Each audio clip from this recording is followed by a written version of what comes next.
Bonjour, aujourd'hui la capsule numéro 8, Artlantis Studio. Cette capsule va concerner l'ajout de textures sur des shaders. Donc, nous avons vu que les shaders s'appliquent, voilà, sur des soit des textures, soit des couleurs du modeler. Donc là, j'ai un shader basique qui prend ce mur parce que dans le modeler, justement, j'avais donné une couleur bien précise à ce mur. Ensuite, je fais donc sur le shader un clic droit et j'ajoute une texture. Donc, cette texture, c'est absolument un format photo, soit un JPEG, un PNG, un pointif. Voilà, ça doit être une photo, donc soit du papier peint ou autre. Et il doit être quand même de très bonne qualité, puisque votre visuel de très bonne qualité au départ donnera un visuel par la suite de bonne qualité dans votre projet. Donc je vais faire ouvrir. L'élément, voilà, va se positionner. Donc on peut en effet ne pas le voir. Alors pour le trouver, vous allez dans la liste, vous cliquez dessus et comme ceci, vous voyez où il est parti se cacher. Donc il est parti se cacher là-bas. Donc je l'attrape avec le clic gauche et je l'emmène ici sur mon mur. Voilà. Donc ce visuel, qui est vraiment une photo, aura elle aussi des réglages. Donc de réflexion, de brillance, de relief, de transparence. Voilà, vous pouvez rendre transparent votre visuel. Et également ici, vous avez une couleur, c'est-à-dire que vous pouvez choisir une couleur de transparence. En cliquant là, clic droit, telle couleur qui aura un code précis pourra être transparente dans le visuel. Également ici l'ambiant, donc je peux donner un peu plus de clarté, de luminosité, voilà, à mon visuel. La projection, donc là, elle est verticale sur ce mur. J'aurais pu la mettre orthogonale et elle ferait toutes les parties du mur sur les côtés, enfin partout où est posé le shader basique. Donc là, vous avez par contre la possibilité de tourner, de donner un angle à cette image. Donc si on tente, on va faire 15 degrés. Voilà. Vous voyez, je l'ai tourné de 15 degrés. Vous pouvez également lui donner, voilà, une teinte. Donc je peux assombrir. Voilà. Et puis ici, le petit bouton en dessous qui est HV 3 points, ce sera la taille de votre visuel. Donc la taille, elle est en effet conservée, elle conserve les proportions, d'accord? Donc c'est-à-dire que ici c'est verrouillé, c'est attaché.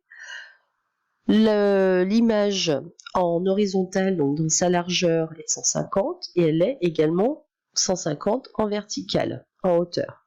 Là, si vous changez, vous allez voir que les deux s'adaptent. Ensuite, vous pouvez très bien avoir vouloir déverrouiller ces deux tailles, ces dimensions. Donc, vous cliquez sur le petit symbole ici et vous voyez apparaître une flèche verte, une flèche rouge sur les axes et ça va vous permettre, voyez, alors hop, pour l'instant je suis en train de tirer, mais ça doit vous permettre de rentrer des dimensions indépendantes l'une de l'autre. Donc si je mets 200 ici, en vertical, donc sur l'axe vert, voilà, vous voyez, j'ai augmenté seulement sur l'axe vert la dimension de mon élément. Donc je vais à nouveau conserver les proportions et les dimensions. L'espacement sera intéressant seulement si je fais une répétition de ma texture. C'est-à-dire que vous avez la 2 cases à cocher, rep, pour répétition. Et donc, vous pouvez répéter votre image sur l'axe horizontal et sur l'axe vertical.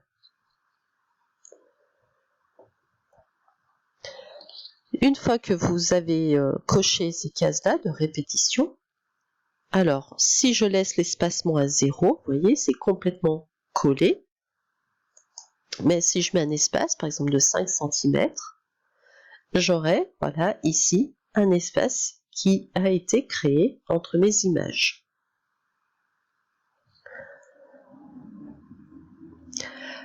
Ensuite, vous avez la répétition, mais avec un effet de miroir, c'est-à-dire qu'on va utiliser la symétrie, donc en horizontal. Donc là, les deux, à chaque fois, vous voyez, vont se répéter, mais avec un axe de symétrie, donc un effet miroir. Elles se retournent, et ça peut être pareil aussi sur l'axe vertical. Donc ça, c'est intéressant parfois pour donner justement un effet un peu différent à un papier peint, hein, lorsqu'il ne se répète pas de manière agréable à l'œil. Vous pouvez utiliser justement l'effet miroir comme ça. Donc là, vous faites OK et c'est bon. Donc là, vous avez posé, voilà, une image, une texture sur un shader. Ensuite, vous pouvez en poser plusieurs. Donc je vais enlever la répétition, déjà. Alors peut-être juste en vertical, voilà. Donc vous pouvez après en poser plusieurs, hein, c'est tout à fait faisable.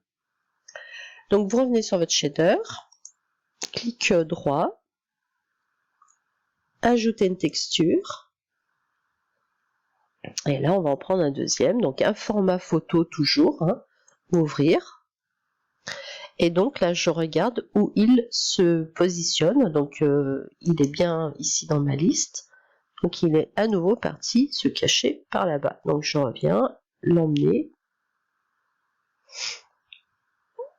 sur mon mur.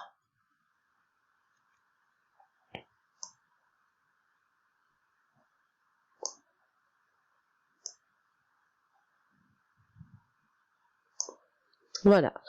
Donc c'est pareil pour ce visuel. Je peux lui dire d'avoir une répétition. Donc en vertical, comme ceci. Voilà. Donc sur un shader, hein, vous pouvez poser autant de visuels que vous souhaitez. Il suffit après, pour faire des réglages de chaque élément, dans votre liste, de les sélectionner. Et en sélectionnant, voilà, chaque élément, vous avez les réglages en haut qui apparaissent.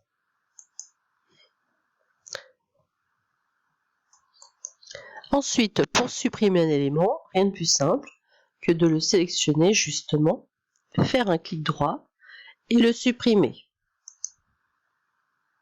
Voilà. Donc vous pouvez comme ça utiliser plusieurs visuels d'éditeurs, hein, faire des tests, en supprimer, en rajouter. Donc voilà, on va mettre celui-là, on va faire des répétitions miroirs. Mettre un petit peu moins de brillance. Voilà. Maintenant, si je souhaite en effet poser, par exemple, un visuel, de tableau, de cadre, de poster, d'éléments comme ceci. Donc vous avez plusieurs possibilités, hein. La première, ce serait en effet ici de venir rajouter, faire un clic droit. Pardon, je vais sur mon... voilà, bien que je sois sur le shader, hein, clic droit.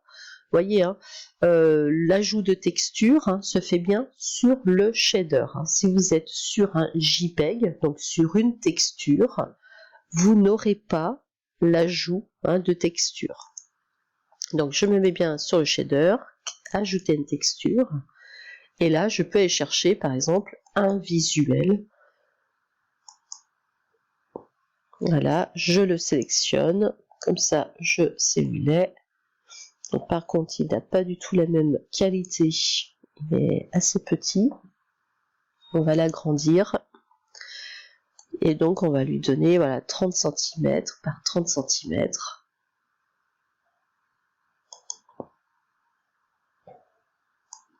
Et ça pourrait faire donc le début, voilà, de petits tableaux sur le mur. Donc, vous pouvez ajouter voilà, autant de textures que vous souhaitez de cette manière. Pour des affiches, tableaux, posters, je préfère quand même passer avant tout par l'objet sur lequel je vais mettre en effet une texture. Donc, en fait, comment placer soit un tableau ou un poster? Alors déjà, vous allez dans votre... ça va être un objet qu'on va chercher, donc vous allez dans le menu Objet, et ensuite vous allez dans votre catalogue, et vous allez dans la partie, l'icône c'est une petite tasse, c'est afficher les décorations, d'accord? Et donc à l'intérieur vous avez des objets de déco, et notamment vous avez des miroirs, des cadres, voilà. Donc vous prenez un cadre comme vous souhaitez, hein, selon le format on va dire de votre visuel, vous le prenez et hop, vous le glissez, vous le posez comme ceci directement sur votre mur. Donc faites très attention, ne le posez pas n'importe où, hein, vous posez bien sur la paroi, là où vous voulez le voir. Donc on verra hein, les objets et leur comportement dans une prochaine capsule. Ensuite, je vais dans le menu des shaders, puisque je veux poser donc un visuel. Je ne veux pas garder le visuel de ce cadre, mais je vais en poser un autre. Donc je vais dans le menu des shaders, je descends dans toute ma liste, puisque c'est le dernier objet intégré. D'accord? Donc je clique dessus, vous voyez, il est tout en bas là. Et donc je vois bien son shader, et sous le shader, vous avez un JPEG, donc un visuel en format image JPEG. Donc il suffit juste, hein, en vous mettant sur le shader, de faire un clic droit, d'ajouter une texture et d'aller chercher, comme ceci, la texture que vous souhaitez voir. Donc par exemple, on va reprendre ça, parce que c'est un très bon JPEG, de très bonne qualité. Voilà. Donc Casamance, je l'ai là. C'est mal positionné. Mince. Donc on va le mettre à 0 degré. Et il n'est pas positionné correctement. Il est face à nous. Oh là là. Donc il va falloir que je le supprime. Et voilà, que je le reprenne à nouveau. Donc, clic droit, ajouter une texture. Bon, je vais voir si un autre sera plus simple.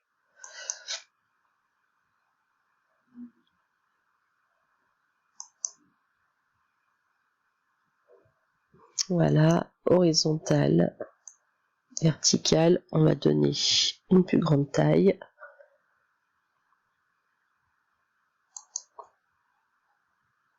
Et j'ai peur qu'il soit également... Non, c'est bon. Il est dans le bon sens. Mais il est tellement petit. Alors, hop, je vais cliquer dessus. Donc par contre, il est à l'envers. Ça doit être à 180. Voilà. Et puis, on va tirer comme ceci. Voilà.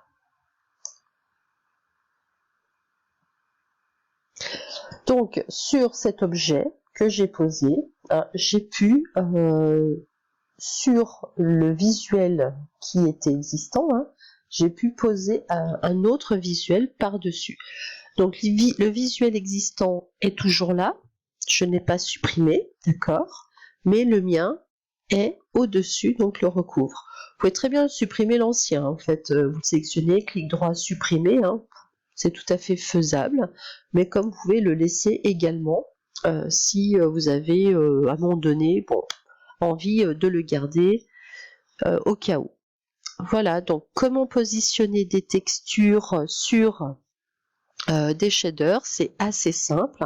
Il faut vraiment se mettre sur un shader, faire un clic droit, ajouter une texture et régler, paramétrer